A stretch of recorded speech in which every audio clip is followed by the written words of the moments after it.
What's going on, everybody? Welcome to The Dime. Today we are previewing the 2024-2025 Orlando Magic. Play the song, baby. Yes. Play the song. Play the song. Let's go. Play the song. And our guest to preview the Magic is the host of the Close Up Magic podcast. Everybody, it's Stephen Cameron on again for, I think, the third time in The Dime. Been a minute. I think You're so.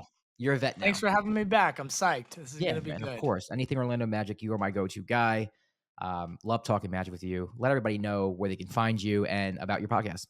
Yeah. Podcast is part of the Orlando Magic HQ Media Group. Podcast, YouTube, articles, all the stuff. We got a reporter that goes to all the home games, pumps out a bunch of really good content that way. And you can find me on X or Twitter, whatever you call it, at Stephen Magic HQ. Stephen with a PH.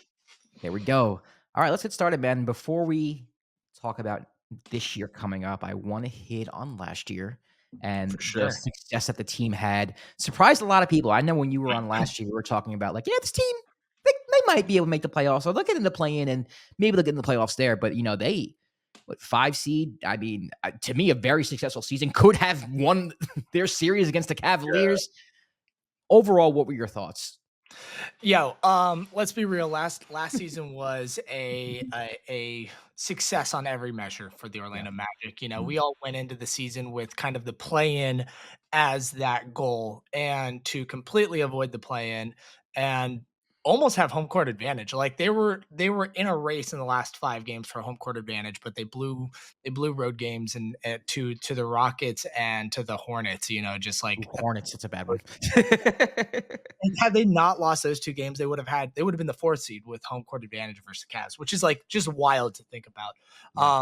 For a Magic team with their best player being in his second year and Paolo Banchero at the time. And so like to go 47-35 and just have like another huge improvement from the season before, push a Cavs team that's not perfect but good to 7-game series, and like have our all-star average 27 points in his second season in his first playoffs, on fairly decent efficiency, and like really have a couple of huge monster games in the playoffs. Like, and then you see his running mate in Franz Wagner. Like, okay, everyone knows Game 7 was not his game, but he also averaged like 22 points that playoff series, and like had overall a pretty good series in general outside like that one game. Like Game 4 and Game 6 were huge for him. So I'm happy, man. This team has proven to do all the right things they need to do. Jalen Suggs took an awesome jump last year. Jonathan Isaac was finally starting to look healthy and contributing to this team.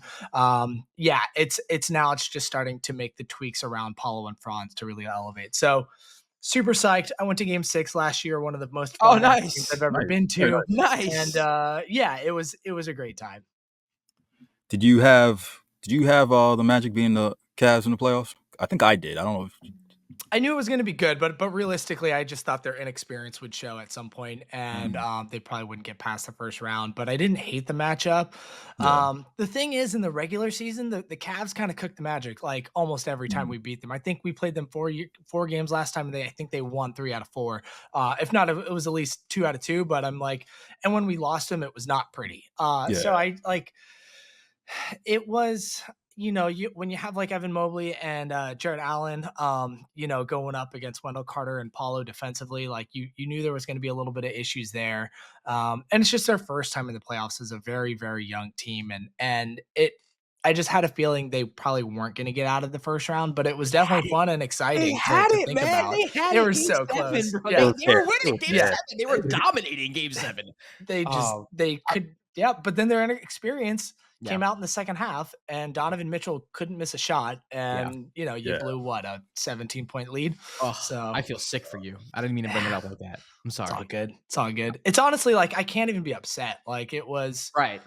Like I'm not mad that the Magic team didn't make it to the second round. Like they did awesome. They beat every single expectation every Magic fan and media ever had for them.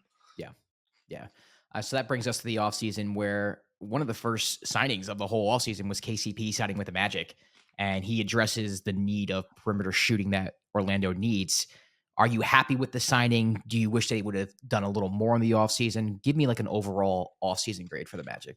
Yeah, I kind of gave this the personal grade. I gave it like a kind of like an A- to an Okay. extent. Very, very good. Yeah. Not much to really complain about other than like maybe some people wish there was a few more shufflings of the deck and some of the role players, and that's where I'm like, yeah, we can be nitpicky there. Like, should Cole Anthony still be on this roster? I'm not sure. Should our backup centers still be Mo Wagner and Goga Batadze? That's where I'm kind of like, we kind of just ran it back, but everything was Yeah. safe. All their contracts were safe. So outside of that, thinking about uh Kentavious Caldwell Pope, it's like, dude, it's a good contract, 3 years, Mm. player option on the third contract. Like, it's not a dangerous number. I think it's 63, so it's like around 20 mil a year, which is just, it's a safe contract for a guy who's one of the best two-way guards in the league right now with his defense and his perimeter shooting. Championship experience as a starter on two different teams with the Denver Nuggets and the Los Angeles Lakers. And, for a team like the Magic that are so inexperienced, like their most veteran player outside of KCP on this team that has playoff experience outside of the young cores is Gary Harris. And he had 3 years of playoff experience with Denver before they Yeah. kind of like matured as a playoff team. And so they just needed that guy to continue to come in. And sure, we had the rumors of like Paul George and Klay Thompson, and there was some excitement there. Like, I was Yeah. talking myself into either one of those scenarios as how would this help this team? Is this team ready for that kind of step where I think the KCP kind of fits the DNA and the identity of this team a little bit better than taking that like all in move if, things didn't go right with the Clippers and Philly than Paul George. Like, we were never a top option, but we were like, Yeah. if they both screw me, like, I'll talk to Orlando because they got money, right? Yeah. And so it's like, I think it made more sense to kind of just build off the identity. And so what you do is you look at the starting five and you see Kentavious Caldwell-Pope in that Gary Harris role, and it's like, cool, they're kind of similar players. Kentavious Caldwell-Pope is a little bit more off the dribble. He's got a little bit more movement off ball in his game. But overall, they're very similar, like similar in 3-point percentage and volume. But like, Kentavious Caldwell-Pope hits him in better, more clutch moments than Gary Harris does. And then you have defensively, it's like, okay, Gary's a good defender. Kentavious Caldwell-Pope is a really, really good defender, Yeah. and he's healthy.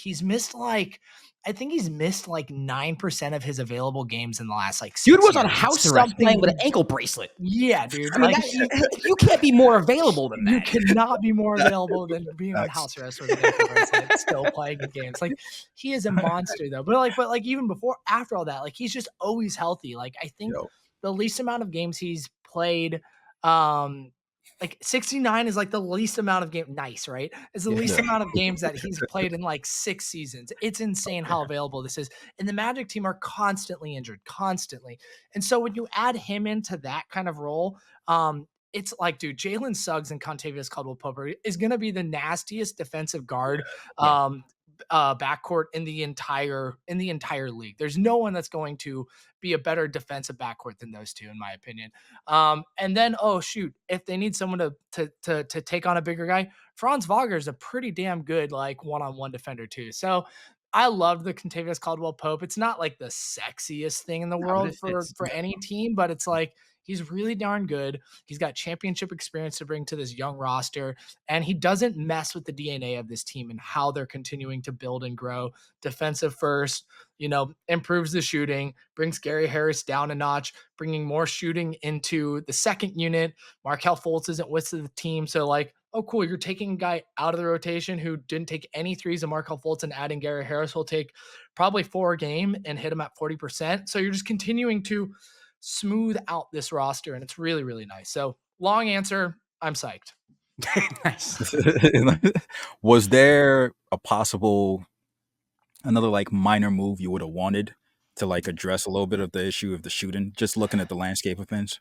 It could there have been some excitement on going and trying to like convince a Gary Trent to like Mm, take in a second unit role with the Magic. That would've been nice, yeah. That would have been pretty cool to get a guy that's taking 6 to 8 threes per game in that second unit to really just kind of bring some fire and kind of like maybe solidify that 6-man role a little bit more and blend them in with the starters a bit.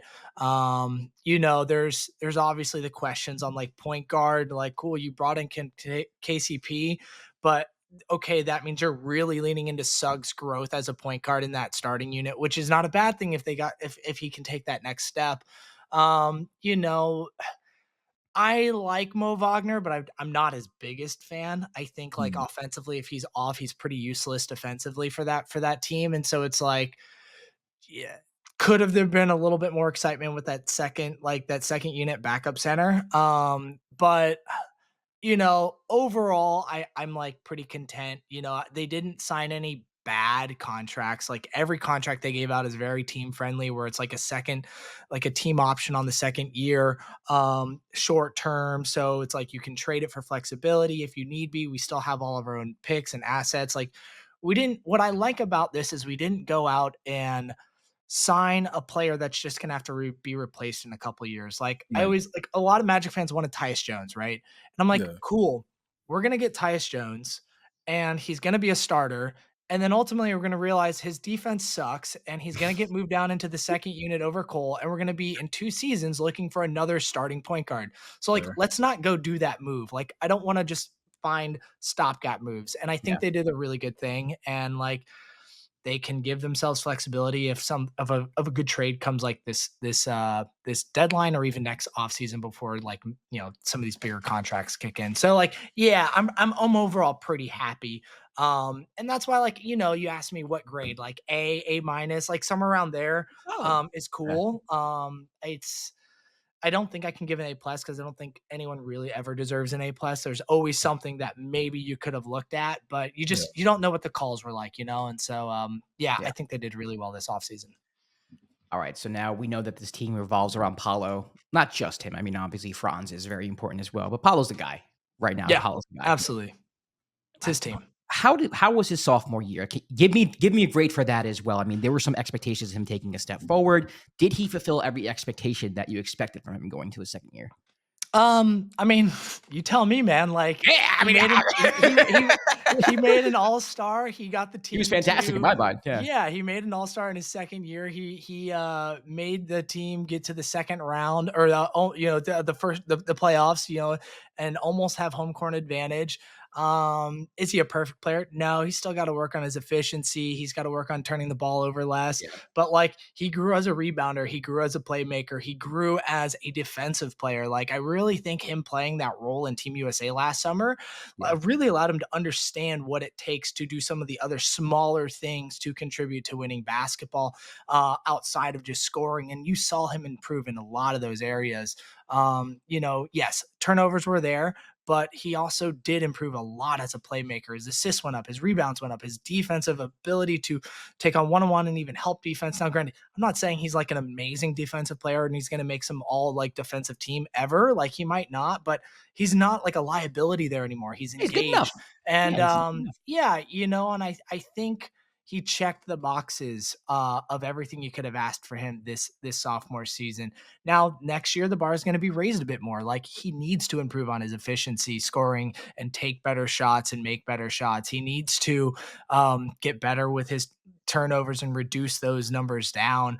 And those will all come as experience, right? It's a lot to go with not really having a primary ball handler, point guard in the starting roster, and also like having another big stretch of injuries where you are the primary ball handler Yeah. and like trying to get it right while also being double and triple teamed every single time. Like he's not just a regular point guard that's like got one man on him and has got to navigate. He is getting, if he's got the ball, he's got 2 to 3 people on him Yeah. every single time, and having to navigate playmaking outside of that. Of course you're going to have some turnovers. So yeah, man, Paul is the man. And next summer he's going to get a max contract offer in 2 seconds and he's going to take it. It's going to be amazing. And he's going to be well deserved because he'll have made at that point 2 All-Stars, because he'll probably make All-Star again this season unless something crazy happens. Mm, Could he make All NBA third team if he stays healthy? Potentially. possibly. Yeah. I don't know. Like, I don't think it's that unrealistic to have him in the conversation. The Magic have a successful enough season. So, yeah, man, Paulo's doing all the right things. What about Franz? Well, how did you Franz. feel about about his year, and what do you want to see this coming year? Also, You hold know, before you answer yeah. that question, there was like on Magic Twitter, there were people saying that Franz is better than Paolo, and I wanted to address that with you because that was Oh yeah, I was that gonna was a ask that too. legit Yeah, debate that I saw on Magic Twitter I was like gonna throughout the season, which was like, I like Franz. Yeah. I don't know if I like Franz that much. So I think most of that narrative, at least from where I was catching it, was early into the season and like going into the season, right? Like last offseason into this season, where it was like more his rookie year comparison to Franz at a sophomore. And yes, there was some times where it's like, they're both scoring 20 something points. One's doing it on way better numbers than the other, right? And I yeah, think that's kind of where you saw some of that. And Franz being the more elite defender, yeah, at that point of their careers. Uh, but no, Franz is very nice. But I also think how we have seen him disappear in some of the bigger games where Paulo Yeah. never disappears in the big games. It just kind of like shows that like, okay, it's Paulo's team. He's the better player. He's definitely got the higher ceiling. Mm. Franz might have the higher, like, I mean, his floor is pretty insane. Like, if you look at Franz, even if it weren't to get any better, which would be stupid because he's 22, like he's gonna grow. He's a very good or a very good player. And it's just like, okay, so Franz is a bit more efficient, but like he wasn't as before I get into that narrative, Josh, Yeah. back to your original question, Yeah. it was stupid to ask. Okay. It's fun to have that question though. Like yeah, it was fun to have that question, Yeah. but if you ask that question today, we know the answer is Paulo. Like Okay. yeah, it's hands down Paulo, the guy who literally led this team through, you know, every check mark of the roster to get them to the playoffs and Yeah. they're building it around him. And but what's great is like, kind of look at the Celtics. Like you got Tatum and Brown. It's kind of going to be a similar thing with the Magic. They're going to have Paulo and Franz, and they're just those are the household names. Where you got these two jumbo 7 or 6'10" forwards on the wings that are just going to like take over and play make and score and defend on a really good level. Kwab, did I answer your question? I'm sorry. I kind of just like jumped in. What about this? I didn't. What was my original? Oh yeah, like how did you feel about Franz's previous season? Oh And yeah, yeah, how do you feel? What do you think he needs to expand on this upcoming season? totally. Yeah, good question, man. So Franz is awesome. Like I've already talked about his defense. He's a good defender. He can play really well on ball on the perimeter.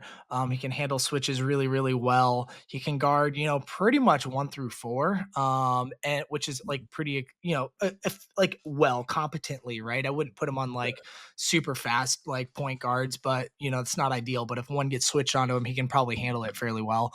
But everyone just looks at Franz right now and looks at his game 7 and just like, oh, he went like 0 for 12 or something like that in the first half and just had really a horrible game 7 for being real. And is like his 3-point shot was off all year. I think he ended at around like 29% or something like that. It's pretty awful. But like if you look at everything else, like he got better as a finisher around the rim. He got Yeah. better as a defender. He got better as a playmaker. His turnovers were down. His rebounding is up. He got to the line more often. So like literally everything in his game grew other than his 3-point shooting, which Mm. that'll get sorted out at some point, right? He is a guy who's going to play for Germany every second that he's got. So he's not taking a traditional offseason to like really shape his game and grow in that manner, which sometimes as a Magic fan, I'm a little frustrated about. Like, yo, like, cool, you went to the Olympics, sweet, good job. But also, could you just work on your 3-point shot for a little bit? And granted, I'm sure he's doing that right now. But I think he did a lot of things really, really well. And when you look at his contract extension, he got a max contract, 5 years at 223, I think, with the kicker that'll bring it up to like 260 if he makes all NBA. It's faith that he's going to continue to develop. His shot is going to come back. He's going to get a more diverse mid-range game, which I think is another area you can knock on him.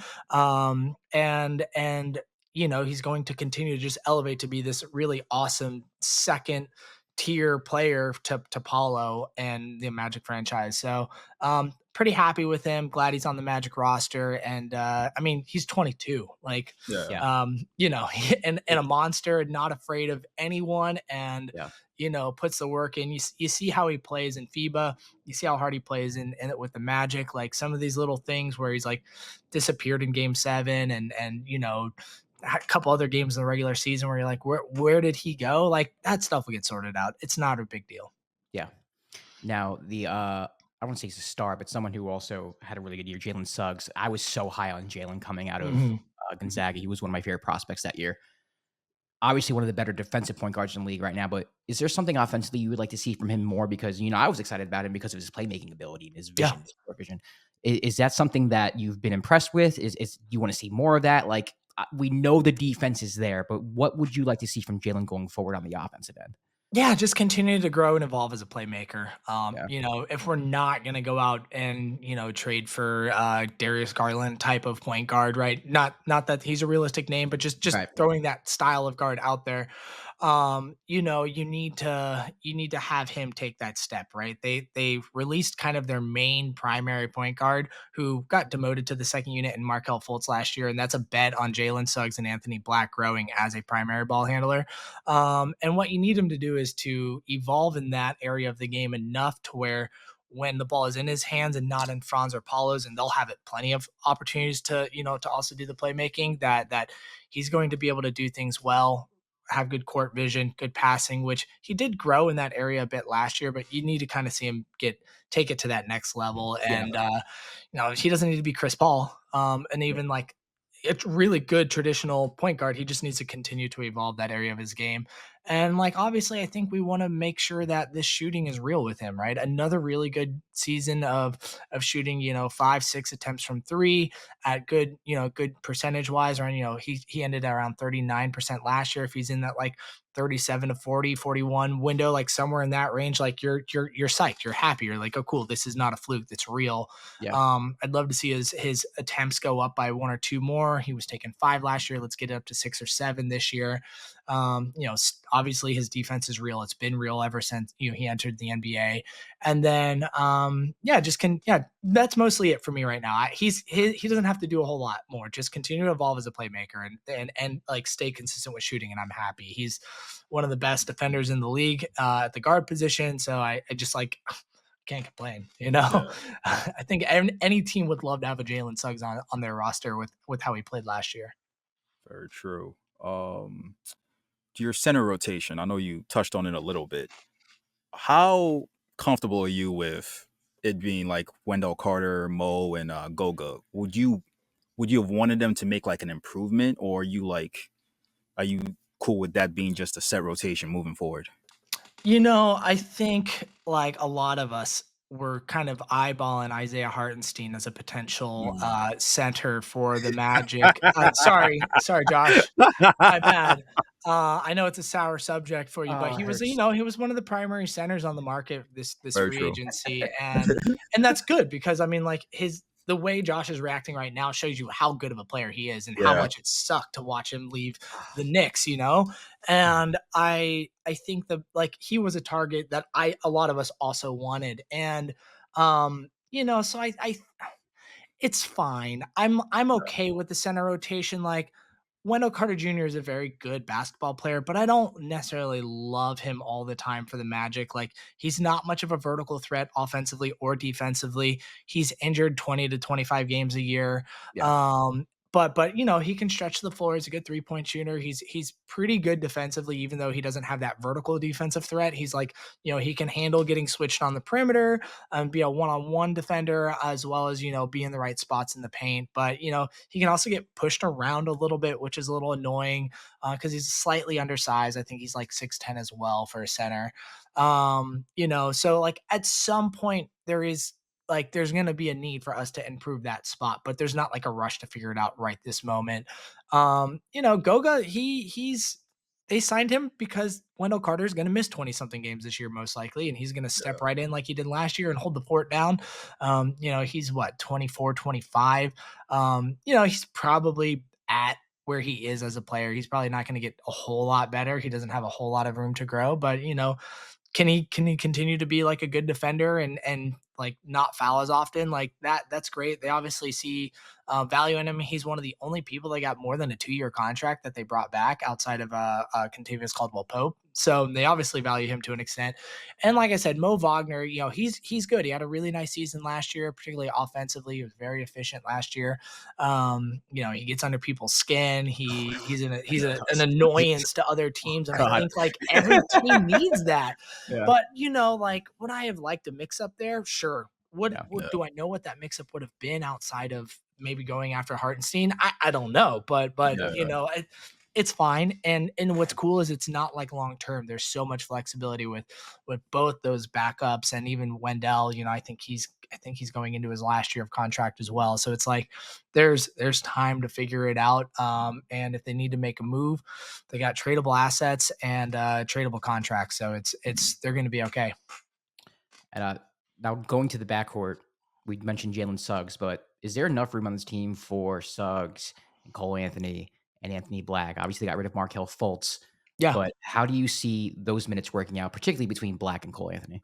Yeah, totally. I mean, they're second unit players, right? Cole Anthony is not a starter, at least not on this team right now. Doesn't mean he couldn't grow to him. Like, he's going into his 5th year, so like there's still some opportunity for growth there. I think he's only like 23 or something like that. He can score. When he gets hot, he gets hot. Yeah. He does. Yeah, he can get a little bit more efficient there. But he tries on defense. He's not always great at it, but he doesn't like just sit there and let people walk by him, which is cool. And then Anthony Black, dude, he's like 6'7" with like a 6'11" or 6'10" wingspan. So what's cool about him is as he continues to get stronger, he can play like just as a wing. Of course he's not gonna like necessarily crush it like guarding bigger power forwards, but like he'll be able to like play 1 through 3 at a pretty respectable level and defend 1 through 3 at a pretty respectable level, which is pretty cool. So the nice thing is like, cool. So even if there is like, you could see lineups pretty easily with Cole Anthony, Garrett Harris, and Anthony Black all, playing a 3-guard lineup with Anthony Black being 6'7". Like that's very doable, and you'll probably see it a lot this season. So there's some things to figure out. Like, Garrett Harris isn't the future. He's not going to be on this team forever, even though they signed him for another 2-year deal. There's going to be some opportunity. So it just kind of depends on like which guard is going to come out being the future of that spot. Is it going to be Anthony Black? Is it going to be Jett Howard, who they drafted and spent most of his time in the G League next year? Cole Anthony, he's nice for now, but I bet in 2 seasons he's not on the roster. I bet they find a replacement.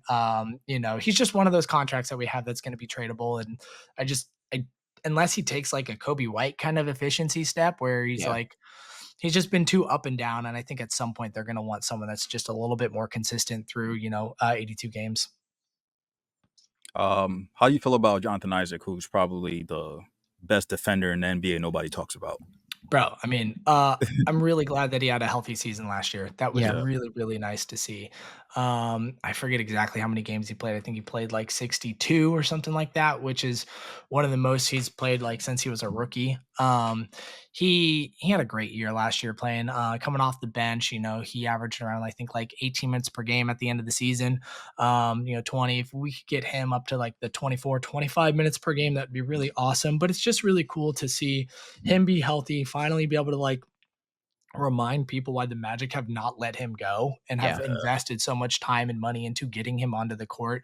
Because you're right, he's one of the most elite defenders this league has seen. Like, if he was playing big minutes as a starter, like, he would be in Defensive Player of the Year conversations, right? Yeah. Folks, keyword conversations. He's in the as you said. Listen, Jalen Brunson wasn't an MVP last year, but he was in the conversation, the back end of the conversation.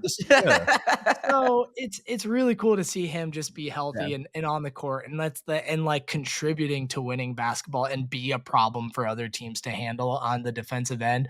I think offensively, this is his first healthy offseason in years where he's not like rehabbing or something like that. And so it's going to be cool to see like how he comes back. Like, is he going to be even a better shooter? Is he going to be able to play more minutes? It's just going to be really cool. And they gave him a really nice new contract. They restructured his current deal and then extended it. It's not a traditional extension where they actually front loaded next year. He's going to get paid $25 million next year, but then it jumps down to $15 million the next 4 years. So he got like basically a 4-year extension with a restructure on this next deal. Part of that was like doing some cap play, to kind of like hit that new floor minimum that they have to spend. And then they put some guarantees in those last handful of years where he's got to play 52 games the season prior in order to be fully guaranteed. If not, they start to go into non-guaranteed or partially guaranteed years and those like last 3 seasons. So a lot of protections in there for a guy who's got a lot of mixed history with his health. But I mean, dude, Jonathan Isaac, come on, guys, like he's a monster, and I think almost any team would take the risk in trading for him if he were to ever be on the market.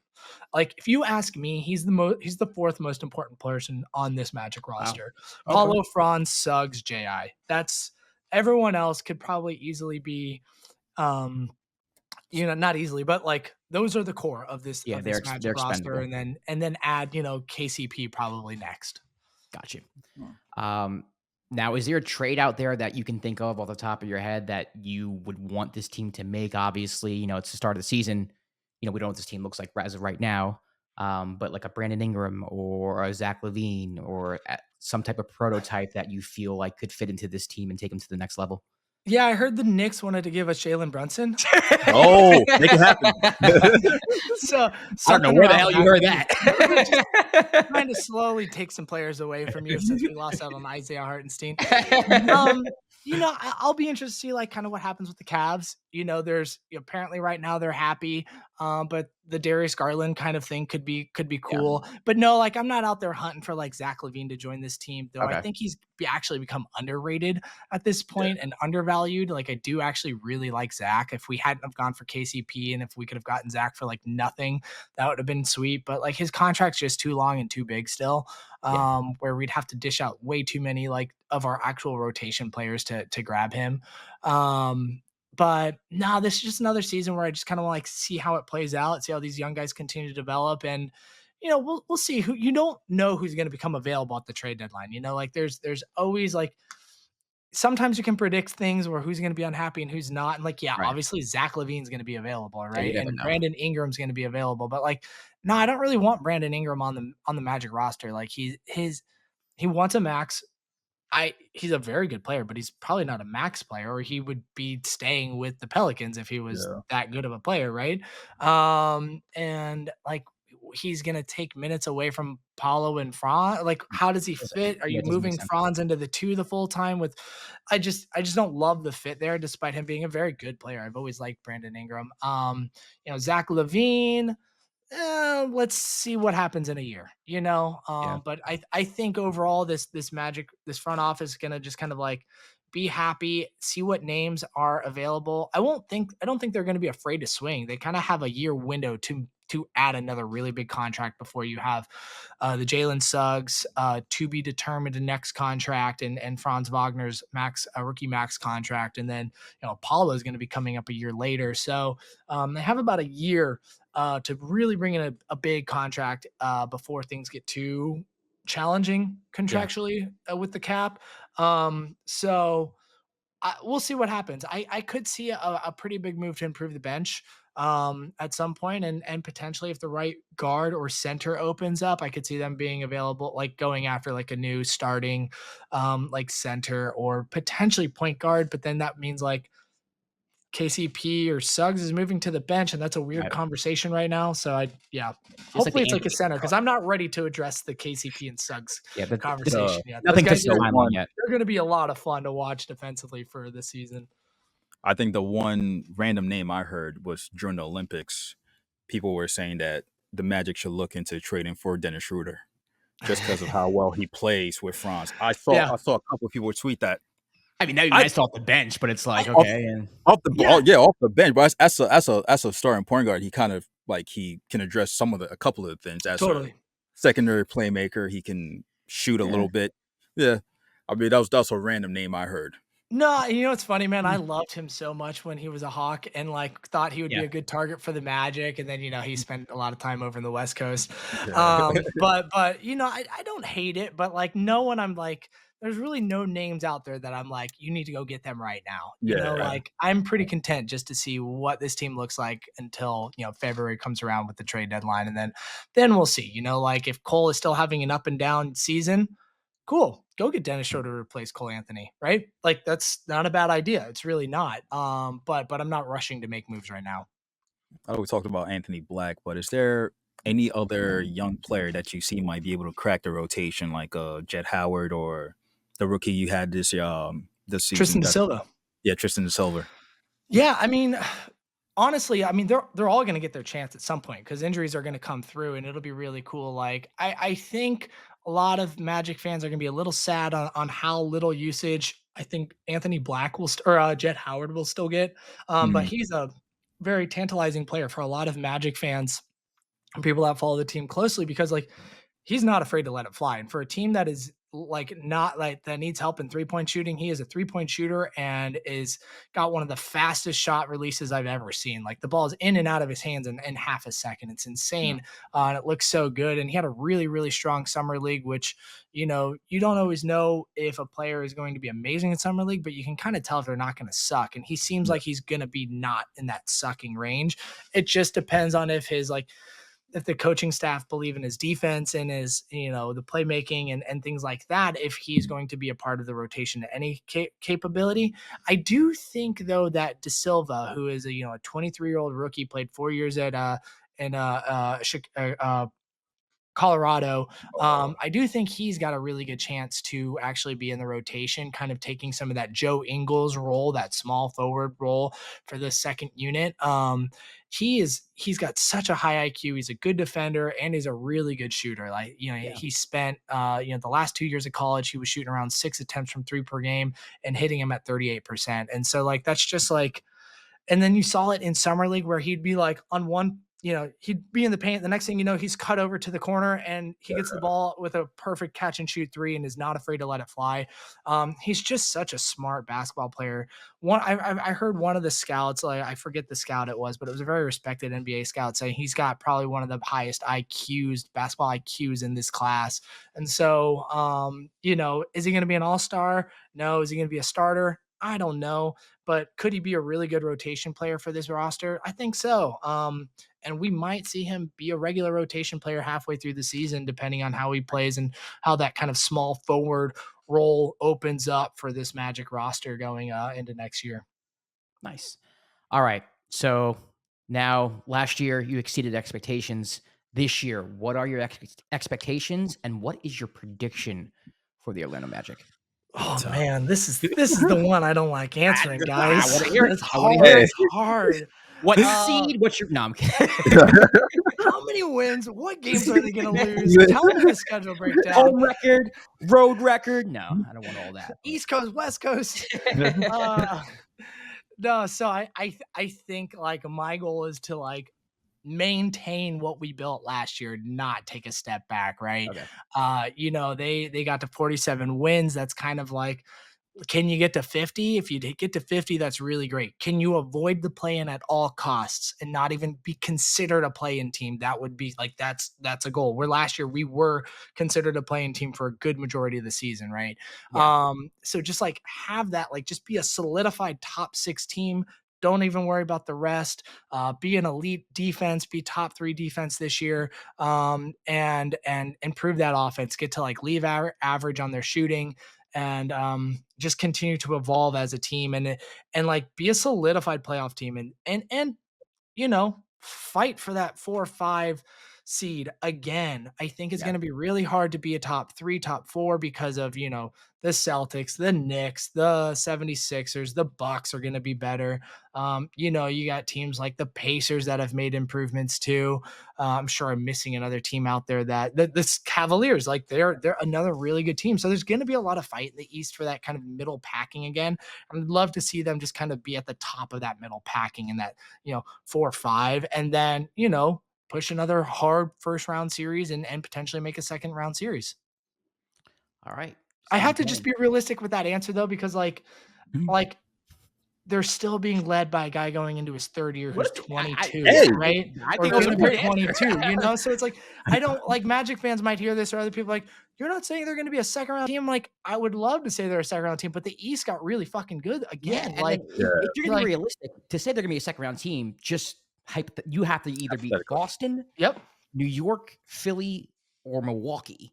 right? Yeah. Right now, that's like the consensus top 4. And one of those teams is going to underperform most likely. You know, Right. and some of those teams are really injury riddled. Actually, most of the teams have injury prone hit players at this point. But it's like, also that means the Magic got to stay healthy, and a lot of things have to go right to be a top 4 seed for a very young playoff team. And I think it's possible for sure. I don't think the 3 of us would be like, well, the Magic have home court advantage sitting at number 4, like going into the playoffs. I don't think any of us would be like super shocked about that. No. But like when you think about the teams that are still going to be out there competing and trying to, I think a lot of people just start to think about Milwaukee, New York, Boston, but you forget about like the Pacers who made it to the Eastern Conference. You know, we can talk about the path and how they made it there, but they got better this year. You know, the Bucks are going to be better this coming year. There's going to be other teams competing. So, I'd love to see the Magic make the second round, but most of all, don't be a play-in team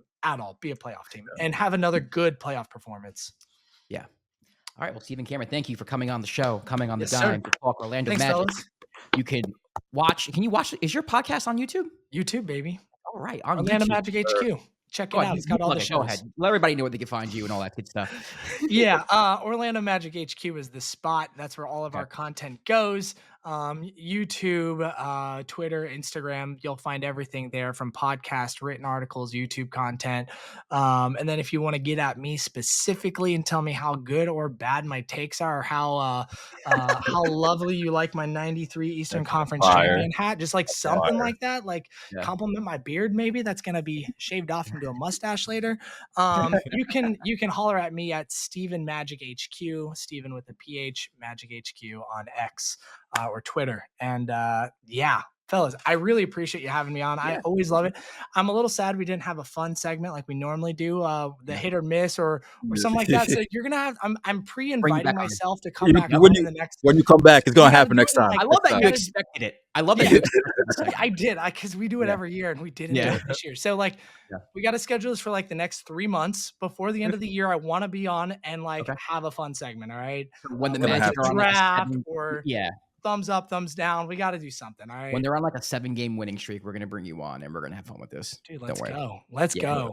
All right. Listen, if you want to follow Dime on Twitter, Instagram, TikTok, and Threads, you can at the Dime NBA. I'm Josh Rodriguez at Josh_Rodriguez_. He's Kwab at Kwab, AKS. We will see you next week for another episode of the Dime